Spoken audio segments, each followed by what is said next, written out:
The sweltering August evening of 1590 pressed down on Seville like a damp shroud. Within his cramped gabinete, a room that smelled perpetually of preserving herbs, old vellum, and a faint metallic tang, Matteo Valeriano meticulously cleaned his instruments. Each scalpel, each probe was wiped with oil and cloth, their steel gleaming dully in the flickering candlelight. He was a tall, lean man in his early 30s, with a scholar's stoop he often tried to correct. His dark hair, perpetually dishevelled, was pushed back from a high forehead, revealing a small faded scar that bisected his left eyebrow, a relic of a childhood fever that gave him a perpetually questioning look. His grey eyes, usually narrowed in concentration or veiled with weary observation, now reflected the small flames. Solitude was his companion, his work his only confidant. A sharp rap at the door startled him from his reverie. Few ever sought him out at this hour. He opened it to find a young guardsman, face slick with sweat. "Señor Valeriano, Captain Alvaro de la Rosa requires your presence at the Convento de la Encarnacion, with all urgency." The Convento de la Encarnacion, an ancient, silent edifice, seemed to hold its breath in the humid night. The air within its stone walls was cool but heavy with an unspoken dread. Mateo was met by the abbess, Doña Inés, a woman whose stern face was etched with anxiety. Her black robes rustled like dry leaves as she led him through hushed cloisters. A tragedy, Señor Valeriano, a terrible tragedy. They arrived at the scriptorium, a room lined with towering shelves of manuscripts. On the floor, near an overturned stool, lay the still form of a young nun. A small dark vial lay uncapped beside her delicate, lifeless hand. "Sor Elena," the abbess whispered, her voice trembling. She was a gifted illuminator, so devout. "We found her thus an hour ago. It appears she took her own life. The shame, the scandal for our house." Matteo knelt beside the body. Sor Elena was young, perhaps no more than 20. Even in death her beauty was striking, a serene, almost defiant quality to her features. Her dark lashes lay like soft fans against pale cheeks. As he leaned closer, a scent, faint and almost imperceptible, pricked at his senses. Nardo. Tuberose. Sweet, heavy, utterly out of place in this austere setting. He made a mental note. His gaze, trained by years of observing the dead, moved over her.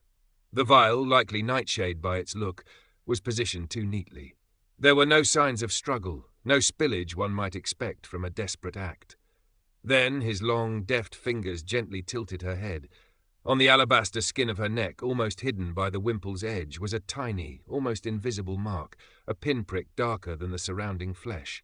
He felt an unusual stirring within him, a sensation that went beyond his usual clinical detachment, a whisper of injustice. This was no simple suicide. He rose, his grey eyes meeting the abbess's worried gaze.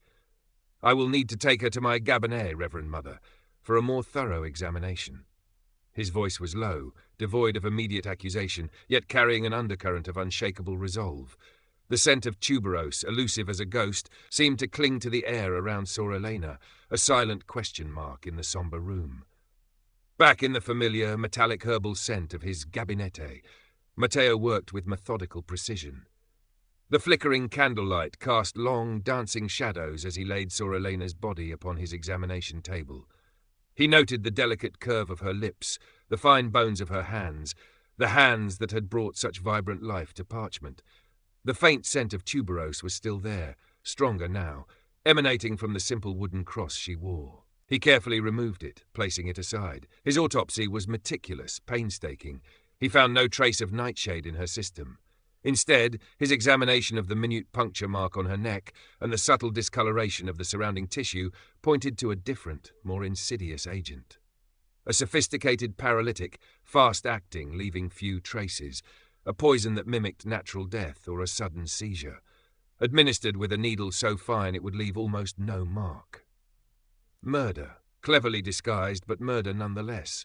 He felt a cold anger rise within him, a rare intrusion into his carefully ordered world. This quiet nun, this artist of light and colour, had been silenced. The next morning, Captain Alvaro de la Rosa visited Matteo's gabinete. The captain, a man in his late 40s with a career guardsman's weary pragmatism, surveyed the room with a familiar air of distaste. "Well, Valeriano, the abbess is beside herself. The bishop will hear of this soon. A suicide in a holy house. It is a stain."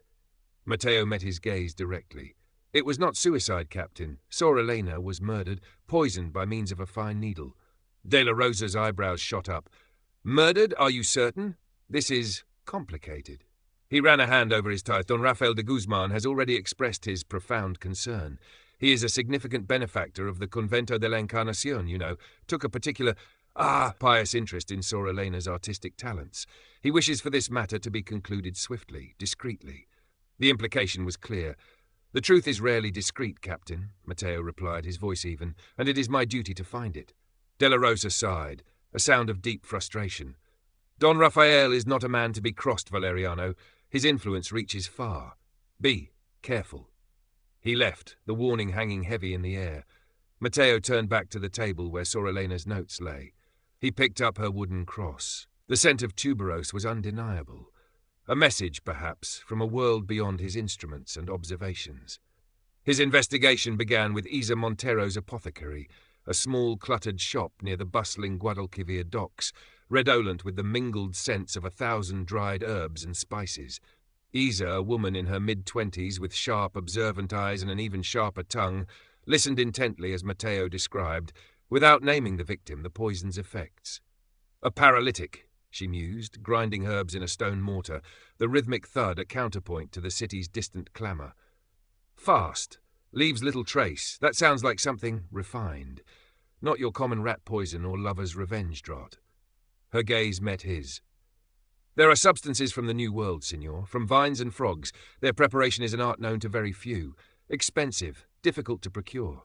She paused, then added, as if an afterthought, "Don Rafael de Guzman's household steward was in here some weeks ago, making inquiries about certain unusual botanical compounds. For Don Rafael's collection of exotic plants," he said. Matteo thanked her, a flicker of something unreadable in his grey eyes. He made his way back to the Convento de la Encarnacion. The abbess, though wary, granted him access to Sorrelena's cell. It was small, sparse, a narrow cot, a prie-dieu, a small wooden chest. But here the scent of tuberose was stronger, more insistent. It seemed to pull him an invisible thread towards a section of the stone floor. He knelt, running his fingers over the flagstones. One was slightly loose. Prying it up, he found a shallow recess. Nestled within was a small, exquisitely illuminated personal prayer book. Its vellum pages were interleaved with pressed, faded tuberose petals, and within its margins, in a tiny, meticulous script, were coded entries, a mix of Latin and strange floral symbols. Back in his gabinete, with the prayer book open before him, Matteo began the arduous task of deciphering Sorrelena's secrets. The tuberose petals, brittle with age, released their ghostly fragrance as he worked, the scent a constant, silent presence. He felt a growing connection to the dead nun, an intellectual challenge intertwined with a deepening empathy. He was not merely solving a crime, he was piecing together a life, a voice that had been stolen. Days bled into nights. The coded entries slowly yielded their meaning. Sorrelena wrote of a powerful man whom she referred to only as Corvus, the raven, due to his dark attire or perhaps his predatory nature. He had shown her unwanted attentions, his patronage masking a possessive desire. She wrote of her fear of discovering a grave sin he carried, a secret that could destroy him, if revealed. The entries became more frantic, the floral symbols more complex, as if she knew her time was running short. One evening, as Matteo wrestled with a particularly obscure passage, a shadow fell across his doorway. A man, impeccably dressed but with eyes as cold as river stones, stood there. "Señor Valeriano?" A message from Don Rafael de Guzman. His voice was silk, but the threat beneath was steel. "Don Rafael appreciates your diligence. However, he trusts you will not meddle in affairs beyond your station. Some truths are best left undisturbed, for the sake of harmony." The man smiled, a chilling, humourless expression, and was gone as silently as he had appeared. The threat only hardened Matteo's resolve. He returned to Sorrelena's journal. The scent of tuberose seemed to pulse in the room, stronger than before. It drew his gaze to a book on his own shelves, an old, leather-bound volume on botany, filled with detailed illustrations of medicinal and poisonous plants. He remembered Sorrelena mentioning her love for botanical drawings during a brief, formal visit he'd made to the scriptorium months prior, at the abbess's request, to assess the preservation of ancient texts. Had she seen this book? He opened it. Tucked within its pages, marking a section on rare New World flora, was a pressed tuberose, identical to those in her prayer book. And in the margin beside the description of a vine known for its potent paralytic properties was a tiny, almost invisible annotation in Soralena's distinctive script, a key to one of her more complex floral ciphers. With this new key, the remaining entries fell into place. Corvus was undoubtedly Don Rafael de Guzman. Soralena had discovered evidence of his involvement in a heretical sect, a dangerous political game played for power and wealth, or perhaps knowledge of a previous covered-up murder. She had confronted him, or he had sensed her knowledge, and her rejection of his advances had sealed her fate. She wrote of her terror, her decision to document everything, lest my voice be silenced entirely. The net was tightening, not just around Don Rafael, but around Mateo himself. He knew he was being watched. He sought out Isa Montero again. Under the guise of needing a solvent for his preservation work, he described the chemical properties required to extract the specific poison he suspected. Isa's eyes narrowed. "That is a specific combination, senor, not common." She thought for a moment. "I recall selling a significant quantity of such a solvent, yes, to Don Rafael de Guzman's steward. He claimed it was for cleaning antique silver." The lie was transparent. Mateo now had a chain of circumstantial evidence, strong but not yet irrefutable. He needed something more, something to directly link Don Rafael or his agents to the act of murder itself. He could feel the unseen noose constricting. Don Rafael would not allow him to get any closer. The scent of tuberose, which had been a subtle guide, now seemed to hang in the air with an almost desperate intensity whenever Mateo focused on the case. It was strongest when he re-entered the scriptorium at the Convento de la Encarnacion, a place he had examined meticulously before.